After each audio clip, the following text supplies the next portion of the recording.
Hi, and welcome back to my channel. Today, I will be talking about your surgery preparations, what happens in the weeks prior, on a day of operation, and your recovery afterwards.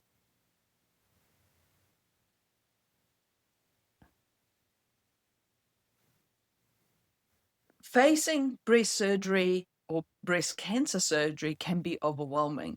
It's because you're dealing not just with knowing that you're having a surgery, which on its own is stressful, but you're also dealing with a cancer diagnosis, and that impacts the whole journey that you're going through for quite a while, actually. So, as a breast surgeon, I want to inform you about the different steps of this journey of going through the breast cancer surgery. And this is a guide what happens before, during, and after the breast cancer surgery, so you can feel prepared and empowered and supported throughout the journey that you're going to go through. This will depend a little bit on your surgical and anesthetic team. I'm talking more about my experiences and what happens in New Zealand or within my hospital. Not everyone's journey is the same. So, when it comes to your pre-surgery preparation, it starts for weeks prior to that.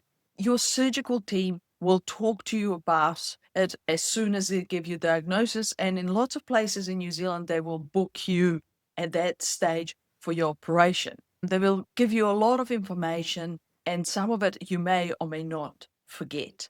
And they will talk to you about the risks and benefits of the surgery. And hopefully, prior to that, or during the same appointment, they have talked about different options for a surgical treatment, and you together with them have made a plan what your treatment is going to be.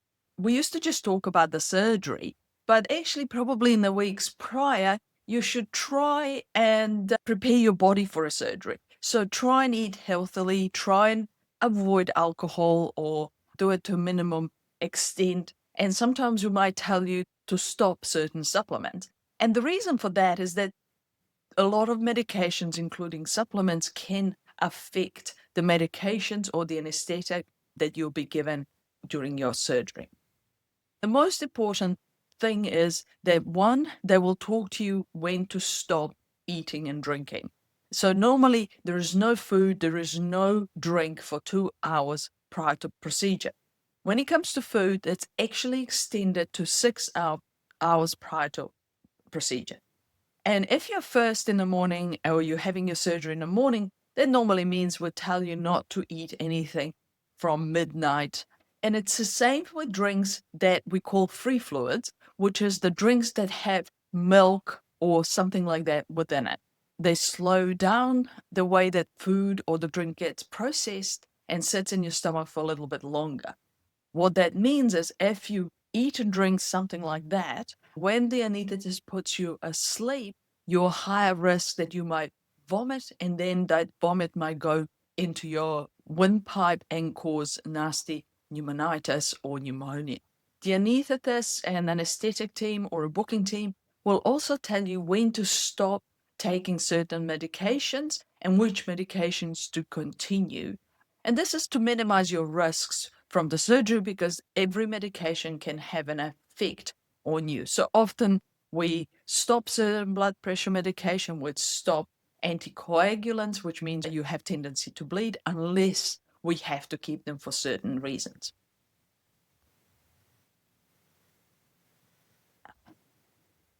Now, the other thing that sometimes happens during the breast surgery is that we need to arrange for you to have a localization procedure. And what we mean by that is that sometimes, for actually majority of the people these days, we may not be able to feel the cancer. And so when the cancer is not felt, me as a surgeon doesn't really know where the cancer is. So we don't want to remove wrong tissue, and we just want to remove the least amount of breast tissue that we need to. Different parts of the world are different how they use localization, but most common localizations techniques are something called hua, where the little Y is put into the cancer that has a tiny little hook, and that basically is a guide for us surgeons where to go, and that's put either with the ultrasound or mammogram guidance. And then there is also these days Savvy Scouts or some sort of magnetic seed that's put into the area that emits signal and that we can use for localization. If you require one of these localization procedures or sentinel node test, your medical team will arrange this for you, and then it will let you know what's happening so you have the time to attend that procedure. So in my hospital, we arrange for you to come in on the day of the procedure a bit earlier, and then nurses take you into radiology, and the breast radiologist put a localization, a wire or hook wire on the day of the procedure. And then you go back from radiology back to your room to get ready for the operation. And this is where your surgical team will come to talk to you, as well as an anesthetist, to tell you more about the surgery and the process to put maybe a drip or IV line into you, or the little plastic catheter through which the fluids and IV medications go. Now, what happens next is that you end up going to your theatre. And this is a most stressful part of it. You're often wheeled in the theatre. I personally preferred to walk into the theatre. I haven't had a breast surgery, but I've had a surgery, and it is stressful. I found the little bumps of being in the bed actually very stressful. I would have rather walked. And this is where anesthetists will put you asleep using medications. Mostly these days we use IV medications. We sometimes use the gas medications. And they monitor you throughout the case with these brainwave monitors to know that you're completely asleep. And once you're asleep, if you need a sentinel node in Wellington, I will inject it in theatre and use a little Geiger machine, similar to when you watch in the movies. We use it to localize the sentinel node in your armpit to see that it's definitely gone in there. Some people also use a blue dye as well. And then we performed the operation, and the operation has agreed prior to that. You will never wake up with a different operation than what you planned with your surgical team prior to this. If you've had lumpectomy, or sometimes we call it wide local excision, it's basically the same thing. You will have that. If you're having a sentinel node, you're going to have a sentinel node biopsy. Occasionally, if the lymph nodes feel that they may have cancer in them, we may perform a slightly more generous sentinel node biopsy or limited axillary dissection or complete axillary dissection. The aim is to remove all of the cancer. Now, if you're going to have a mastectomy, which without the reconstruction, that's the surgery you're going to have. If you're going to have surgery with reconstruction, then that's arranged prior to that. Some oncoplastic surgeons do certain reconstructive procedures themselves, and someone like me, I use a plastic surgeon whom you, as a patient, would have seen before, and you've together with them have made a decision what type of reconstruction you have had. And sometimes we can preserve the nipple, and sometimes we cannot preserve the nipple, and we've discussed that with you prior. These days, we all use dissolving stitches that will go away with time, and they are under the skin, and most of the time, there are no stitches that need to be removed. These days, I'm also using a glue as a part of the dressing in some situation, or most of situation, and sometimes I'm still using a certain dressing on top of that. I tend to use Duoderm or Comfeel. Sometimes we leave a little drain in your wound. These days, I don't routinely use drains unless you have a mastectomy or mastectomy and reconstruction. And we will let you know about the drains prior and show you how to use them and empty them afterwards. Throughout all this, you're monitored really carefully by an anesthetic team that everything's going according to plan. You tend to go afterwards to recovery room where you're still pretty sleepy. You may or may not remember what happens there, but the recovery nurses and anesthetic team keep a really good eye on you. And then once you're awake enough, you end up going back to the ward. I routinely use something called pectoral nerve block or local anesthetic that numbs the nerve so you're nice and comfortable. Not everyone uses the similar techniques. But I tend to, and the anesthetic teams and my patients like it because you don't require lots of codeine or tramadol or morphine or medications like that. They might make you feel a bit sick after the surgery. Following that, you go to the ward or you get, after short observation, you get discharged home. I tend to keep most of my patients overnight because I operate in the afternoon. So by the time you're awake, it's quite late. But this is private hospital and it's a bit easier to do so. In a public, most of the patients who have had a lumpectomy go home the same day, and patients who have had a mastectomy stay overnight. The other reason to keeping patients in overnight, in my case, is that all of my breast cancer patients get to see physio post-op to show them the exercises that will minimize any shoulder problems after the surgery. Some reconstructive surgeons will have restrictions on your movement for quite a while after the operation, depending on type of reconstruction you have had. From my point of view, so I'm talking just if for my patients who have had lumpectomy or mastectomy, I get you to move really quickly afterwards. I get you to move to the pull. So you might feel a little bit of pull where your axillary incision was or where the stitching is. So for the 3 days, I get you just to the pull. But then afterwards, you start stretching the pulls. And the physiotherapist will show you different exercises where you might crawl up the wall like that and see how much you can do. What might commonly happen after the surgery? So most commonly, you might get a little bit of numbness around the cuts. When you had axillary surgery sentinel node, you might have a little bit of numbness going down that. Axillary dissection is associated with more sensory problems than what sentinel node biopsy. Lymphedema, which is swelling of the arm, is actually not so common these days because we're doing less and less of axillary dissection. So it's less common with a sentinel node biopsy. Bleeding or transfusion, it's actually here as well. The thing that can be common is something called seroma. So seroma is the tissue fluid that happens in any wound that heals following surgery. So if you've had a big hernia, there is a space from where the hernia was that we try and close, but in that space, your body makes the fluid and sometimes you develop a seroma.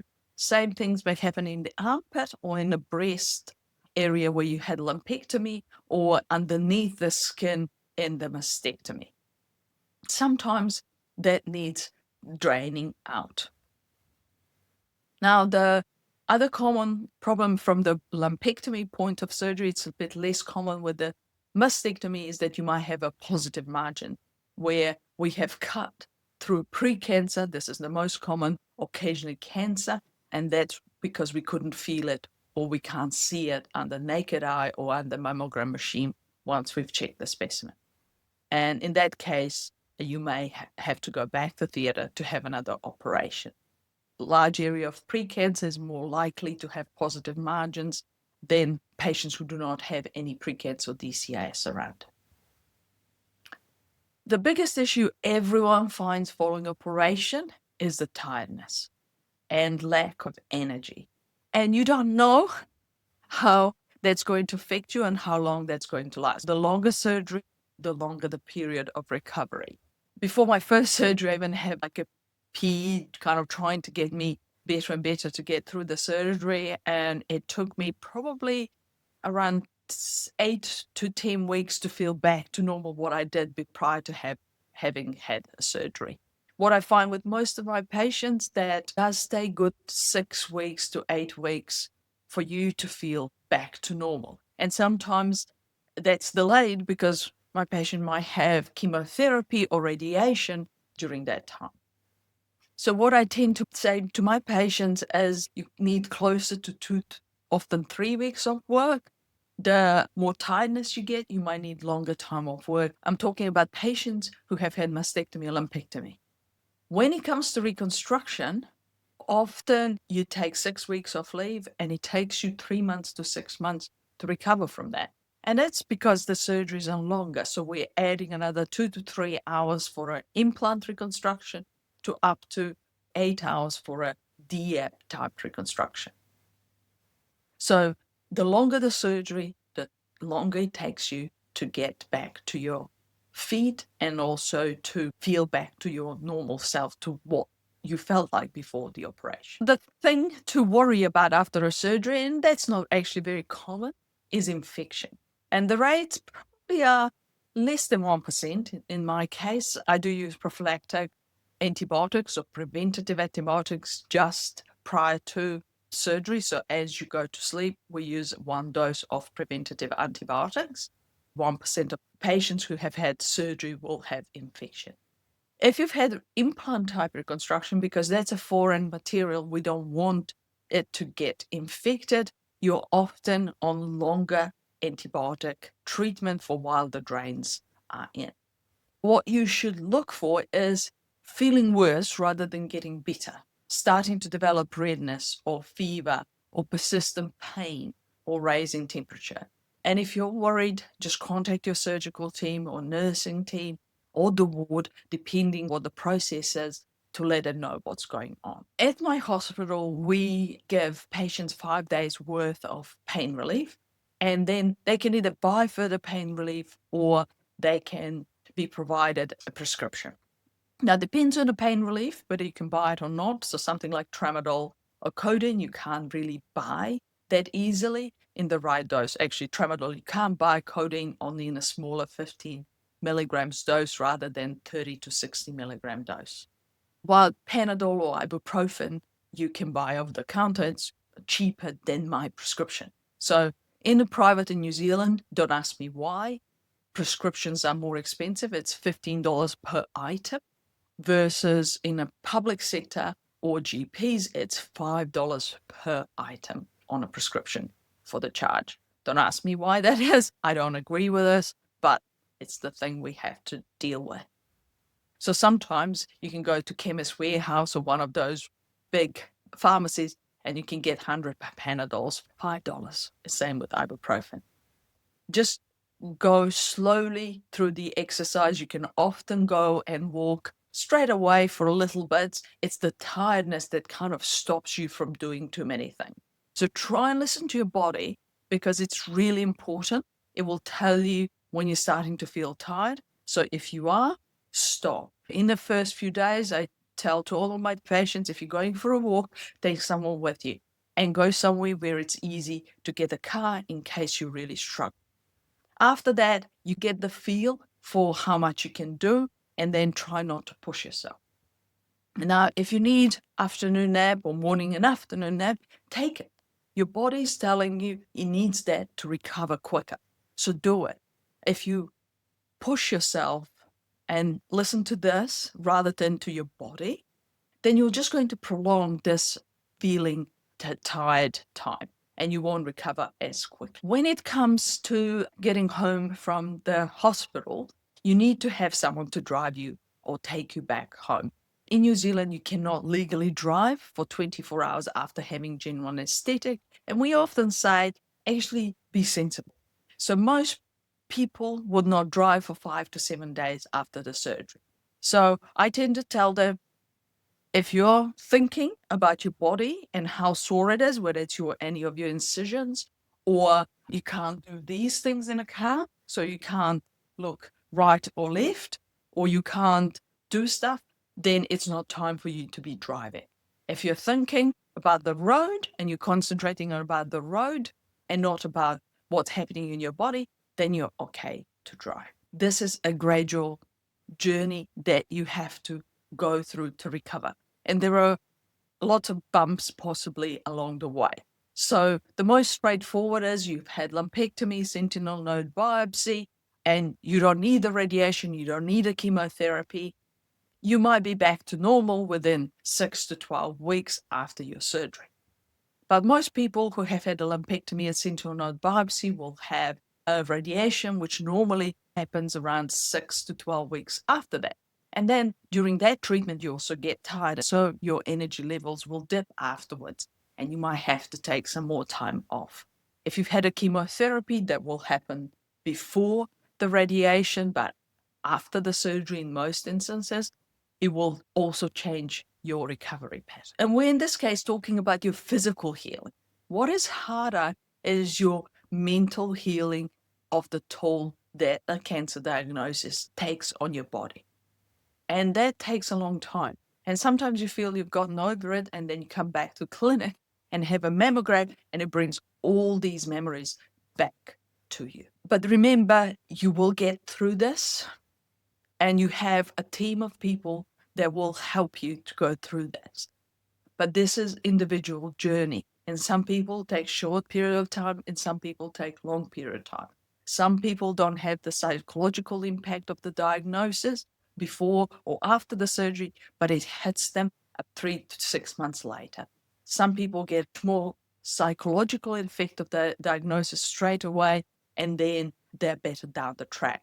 We're all different in this journey, and don't try and push through it, but talk to people that can help you through this journey. You have your medical team. In New Zealand, we have Breast Cancer Foundation that can give you a lot of support. There's also support to your family because they also go through this journey with you, and they also struggle with certain things. And they're there to support you, but also we need to be aware, especially as a medical professional, that they will also struggle at times.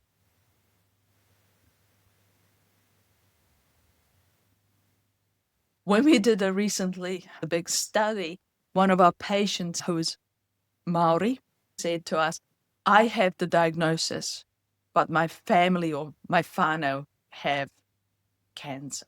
And remember, healing is not a race. Take one step at a time. And sometimes that's the easiest way to deal with it. One step of having a surgery, let's recover from that. Next step of whatever the next treatment is, and then continue on that path of recovery. I hope you have enjoyed this video, and thank you very much for watching it. Please put in the comments below if you'd like me to talk about any topics, and then I can do these videos for you. Bye for now.